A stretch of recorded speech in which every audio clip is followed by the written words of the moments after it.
রাজধানীর তেজগাঁওয়ে শিক্ষার্থীদের সড়ক অবরোধের ফলে তেজগাঁও সহ রাজধানীর অন্যান্য সড়কে তীব্র যানজটে পড়ে নগরবাসী। এমন ভোগান্তিতে ক্ষোভ প্রকাশ করেন যাত্রীরা। সোমবার সকালে রাজধানীর তেজগাঁও শিল্পাঞ্চলের ৭ রাস্তা এলাকায় ৬ দফা দাবিতে কারিগরি ছাত্র আন্দোলনের ব্যানারে শিক্ষার্থীরা সড়ক অবরোধ করেন। এতে তেজগাঁও, হাতিরঝিল ও ফার্মগেট সহ আশেপাশের এলাকায় তীব্র যানজটের সৃষ্টি হয়। বন্ধ হয়ে যায় সড়কের উভয় পাশে যান চলাচল। ফার্মগেট থেকে কাজী নজরুল ইসলাম এভিনিউ হয়ে শাহবাগ পর্যন্ত রাস্তা প্রায় পুরোটাই যানজটে স্থবির ছিল। এছাড়া মানিক মিয়া এভিনিউ, মগবাজার, স্কাটন, হাতিরঝিলের আশেপাশের সড়কগুলোতে যান চলাচল থেমেছিল।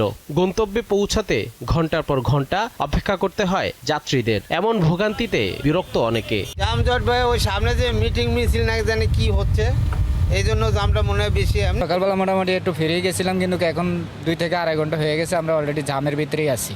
সাধারণ জনগণের ভোগান্তি, এটা আমাদের ভোগান্তি। আজকে যে অবস্থা, এই অবস্থায় আসলে কেউ অফিসে ঠিকমতো যেতে পারবে কি পারবে না, আমার একটু সন্দেহ আছে আর কি।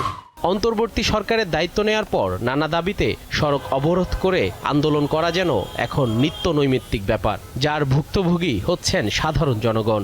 দ্রুতই এসবের প্রতিকার চান তারা। 2 দিন পর পরে আন্দোলন শুরু। আন্দোলনে ভোগে কেরা? জনগণ ভোগে। 1 ঘন্টা, আধা ঘন্টা জায়গায় 3 ঘন্টা লাগতেছে গন্তব্যে পৌঁছতে। এটা আসলে পাবলিককে সাফারার, এটা সমাধান হওয়া উচিত। দাবি আদায়ে সড়কে যাত্রীদের জিম্মি করে যাতে কেউ ভোগান্তিতে ফেলতে না পারে সে বিষয়ে কর্তৃপক্ষের দৃষ্টি আকর্ষণ করেন সাধারণ মানুষ। জহিরুল মোহসান, দীপ্ত সংবাদ, ঢাকা।